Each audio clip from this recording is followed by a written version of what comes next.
আসসালামু আলাইকুম ভিউয়ার্স, আপনারা দেখছেন ডিটেক বিডি। আমি দিন ইসলাম আছি মালয়েশিয়া থেকে আপনাদের কাছে। সো আজকের এই ভিডিওটা হচ্ছে আপনারা মালয়েশিয়াতে যারা নতুন কিংবা পুরাতন আছেন, যাদের হংলিয়ং ব্যাংক অ্যাকাউন্ট আছে, তো অনেকে আমরা হংলিয়ং ব্যাংক থেকে এটিএম বুথের মাধ্যমে আমরা টাকা উত্তোলন করতে পারি না।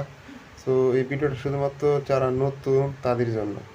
তো কীভাবে আপনারা টাকা উত্তোলন করবেন এই প্রসেসে আমি আজকে এই ভিডিওতে দেখাবো। তো আপনারা শেষ পর্যন্ত দেখতে থাকুন।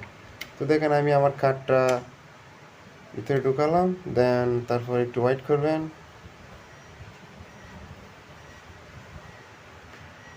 তারপর আপনারা দেখবেন যে একটা পিন চাইবে, তো আপনাদের পিন 6 সংখ্যার পিন আপনারা দিয়ে দিবেন।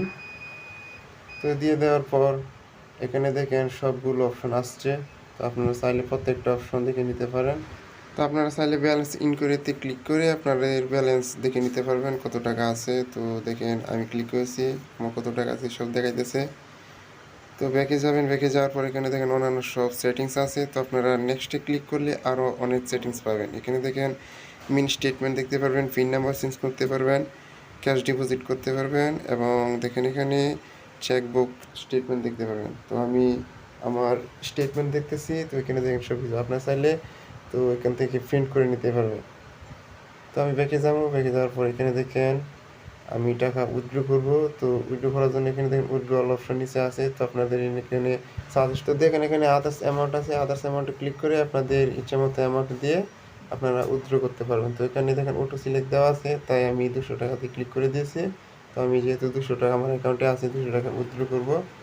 তো আগে বলে নেই, এই অ্যাকাউন্ট থেকে আপনারা 50 টাকার নিচে ক্যাশ উইথড্র করতে পারবেন না হংলিয়ং যেটা অফিসিয়াল এটিএম বুথ এখান থেকে। তো আপনারা অন্যান্য এটিএম বুথ থেকে 10 টাকা পর্যন্ত তুলতে পারবেন। তো দেখেন আমার টাকা বের হয়ে যাবে, দেখেন আমার টাকা দিয়ে দিয়েছে। তো এইভাবে আপনারা সবসময় উইথড্র করতে পারবেন। তো এখানে আরও অনেক মানুষ ছিল, তাই আমি এই ভিডিওটা ভালোভাবে করতে পারি নাই এবং ভয়েসও ভালোভাবে দিতে পারি না। তো যতটুকু পারছি আমি আপনাদেরকে দেখাইছি।